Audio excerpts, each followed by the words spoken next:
6월 지방선거를 향한 공식 사무 일정이 시작됐습니다. 입 후보 설명회를 시작으로 당장 다음 달부터 예비 후보 등록이 이어집니다. 수도권 쓰레기가 청주로 쏟아져 들어오고 있습니다. 불과 보름 만에 반입량이 4배나 폭증하면서 쓰레기 습격이 현실화됐습니다.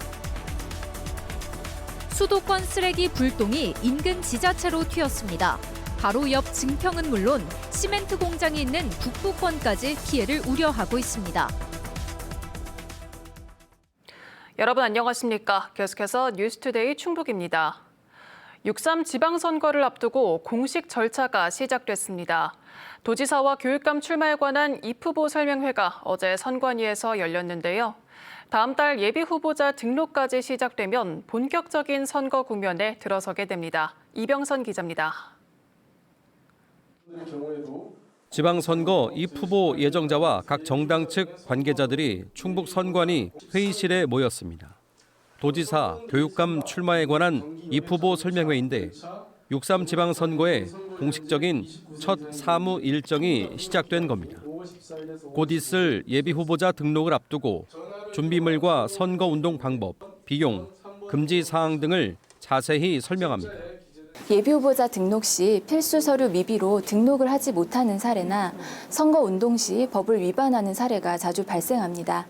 법을 몰라 불이익을 받는 일이 없도록 공식 선거 운동이 가능한 예비 후보자 등록 시작일은 도지사, 교육감은 다음 달 3일, 시장과 도의원, 시의원은 다음 달 20일, 군수와 군의원은 3월 22일입니다. 이후 선거 사무소를 설치해 현수막을 걸 수 있고 전화나 문자, 명함으로 또는 홈페이지나 홍보물, 공약집 등을 통해서도 자신을 소개하고 지지를 호소할 수 있습니다. 자동 정보통신을 이용한 문자 메시지 전송은 예비 후보자하고 후보자만 가능하고 총 8회 8번 이내에서 가능한데 예비 후보자 등록과 함께 선관위의 사이버 공정선거 지원단을 비롯한 준법 감시 체계도 가동됩니다. 특히 부정선거 논란을 차단하기 위해 지난해 대선 때 사전투표와 투표, 개표 현장을 모두 지켜본 공정선거 참관단이 지방선거에도 처음 도입됩니다. 이번 지방선거에서는 시도 단위로 공정선거 참관단을 운영해서 선거 불신 해소를 위해 노력하도록 하겠습니다. 예비 후보자들의 선거 운동이 조만간 일상에서 벌어지면서 유권자의 이목을 끌기 위한 경쟁도 뜨거워질 것으로 보입니다. MBC 뉴스 이병선입니다. 국민의힘 소속 박인석 전 증평군의회 부의장이 증평군수 출마를 선언했습니다. 박 전 부의장은 어제 기자회견을 열어 부조화로운 증평 구도심 전체를 바로잡고 재래시장을 문화와 공간이 어우러진 곳으로 만들겠다고 말했습니다. 앞서 더불어민주당 김문종 전 청와대 행정관도 어린이병원 설립과 호스피스 간병비 지원 등을 약속하며 증평군수 출마를 선언했습니다. 더불어민주당 충북도당의 신임 사무처장에 이광수 전 청와대 선임 행정관이 임명됐습니다. 이광수 신임 사무처장은 전북 김제 출신으로 중앙당 조직국장과 전북 충남도당 사무처장, 청와대 정무비서관실 선임 행정관 등을 역임했습니다. 앞서 민주당은 최근 불거진 당원 명부 유출 의혹 조사 과정에서 불거진 관리 소홀 책임을 물어 윤여국 전 사무처장을 직위 해제했습니다.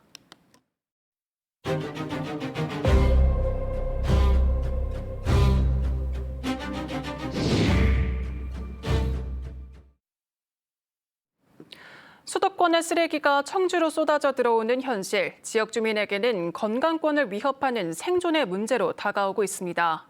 MBC 충북은 이 문제를 진단하는 연속기획, 수도권 쓰레기의 습격, 소각도시 청주를 마련했습니다. 먼저 걷잡을 수 없이 폭증하는 반입 실태를 고발합니다.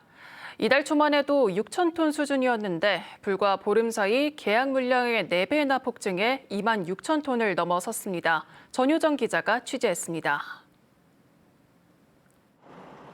청주의 한 민간 소각업체. 각종 폐기물을 가득 실은 덤프 트럭들이 도로를 점령하듯 줄지어 서 있습니다. 시설 내부를 들여다보니 외부에서 실어온 쓰레기들이 거대한 산을 이루고 있습니다. 앞서 이 업체는 경기도 광명시와 계약을 맺고 올해부터 2028년까지 3,600톤의 생활 쓰레기를 처리하기로 했습니다.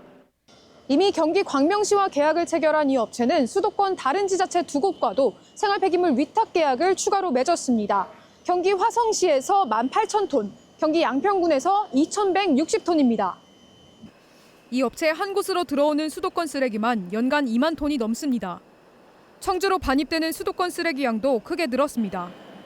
이달 초까지만 해도 청주권 민간 소각장 3곳의 반입 예정 물량은 6,700톤 수준이었지만 추가 계약이 잇따르며 불과 보름 만에 26,800톤으로 4배나 폭증했습니다.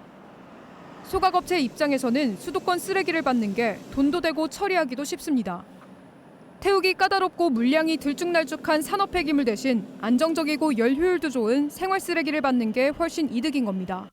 위탁되는 양이 많아지게 되면 민간 소각장이 사업장 쓰레기에 대해서는 상대적으로 소홀하게 될 거고요. 밀려나게 되면은 최악의 경우에는 쓰레기 불법 투기 사태로까지.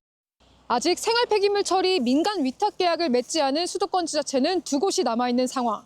그리고 청주의 일부 민간 소각업체는 허가 용량까지 아직 여유가 남아있어 수도권 쓰레기의 추가 유입, 더 늘어날 가능성도 배제할 수 없습니다. MBC 뉴스 전희정입니다.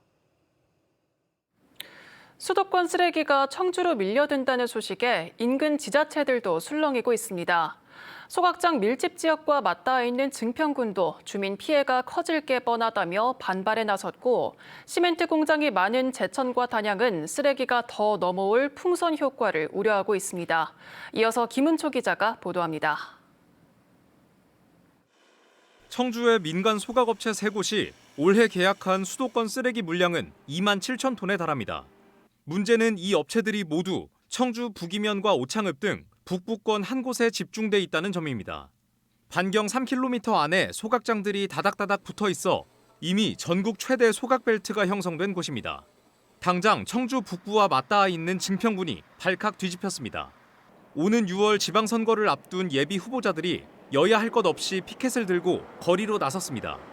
소각장 주소지는 청주지만 실질적인 피해 거리는 증평 도심이 더 가깝다는 위기감 때문입니다. 소각시설은 청주에 있지만 실제 피해는 증평 주민이 훨씬 더 많이 볼 수 있는 거죠. 실제로 소각장이 밀집한 청주 북이면에서 증평읍까지는 불과 2km 남짓. 청주 도심보다 더 가까운 사실상 코앞이나 다름없습니다.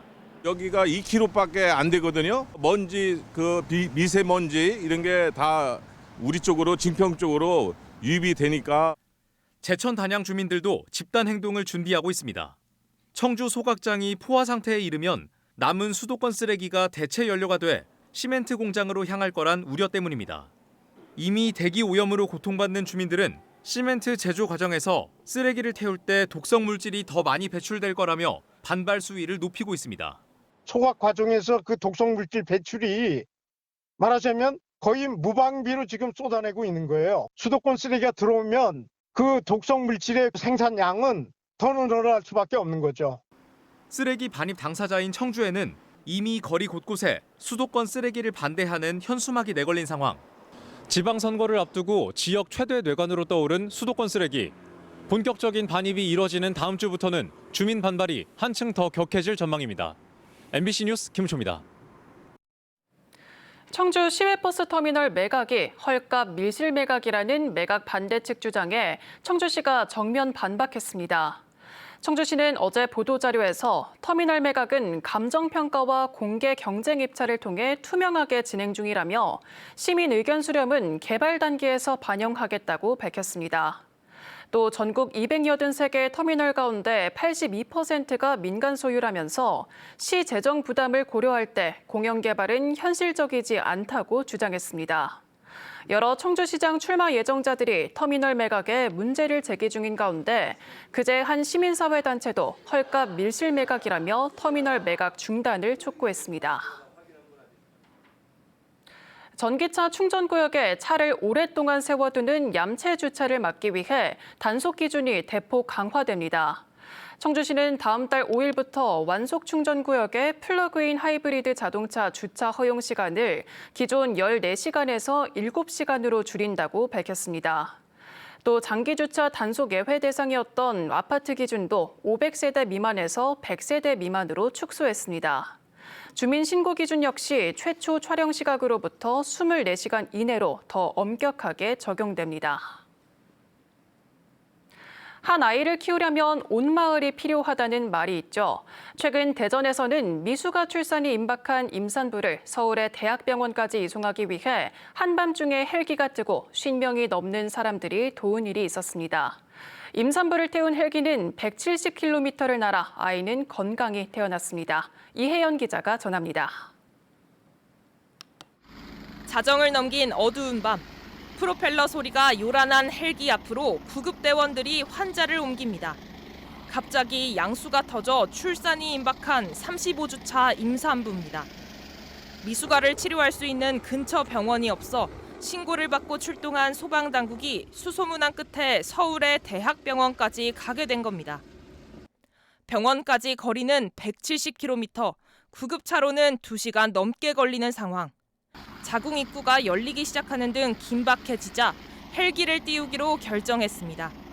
경상보다 보니까 언제든지 분만이 진행될 수가 있어서 미숙아기 때문에 또 아이의 건강도 좀 염려되는 조금 우려스러운 상황이었습니다. 주말 한밤중이었지만 때마침 인근 청주소방에서 즉시 헬기를 보냈고 정부 청사도 닫혀있던 문을 열었습니다. 원래 환자만 탈 수 있지만 기장과 의료진의 배려로 보호자인 남편까지 헬기에 올랐습니다. 새벽잠을 반납하고 발벗고 나선 사람만 50명이 넘습니다. 산모가 안정된 상태로 헬기에 오르기까지 소방대원들의 지혜도 빛을 발했습니다. 불안해하는 부부에게 훗날 추억이 될 것이라며 사진까지 찍어주고 끊임없이 말을 건네며 안심시켰습니다.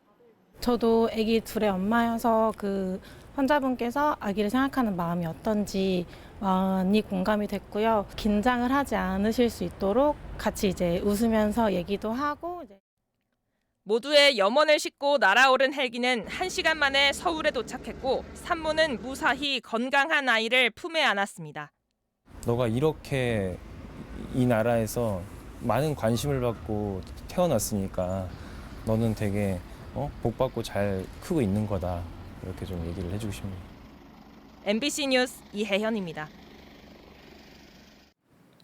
독립군의 후예 고려인의 땅을 주제로 한 광복 80주년 기념 사진전이 청주 아트센터 올리브에 개막해 닷새 동안 이어집니다. 작가인 김상욱 카자흐스탄 고려문화원장은 2021년 홍범도 장군 유해 봉환 과정을 비롯해 고려인의 치열한 일상과 그들이 뿌리내린 중앙아시아의 대자연을 담은 50여 점을 선보입니다. 미디어 날이 기획한 사진전에는 누르갈리 주한 카자흐스탄 대사도 방문했습니다. 지난 연말 유행하던 A형 독감 대신 B형 독감이 크게 확산되고 있습니다. 보건당국은 최근 6주 연속 줄어들던 독감 의심 환자가 다시 증가해 유행 기준의 4배를 넘어섰다고 밝혔습니다. 특히 7살에서 12살 어린이 환자가 가장 많았고 A형보다 B형 독감 바이러스 검출이 늘고 있는 것으로 나타났습니다.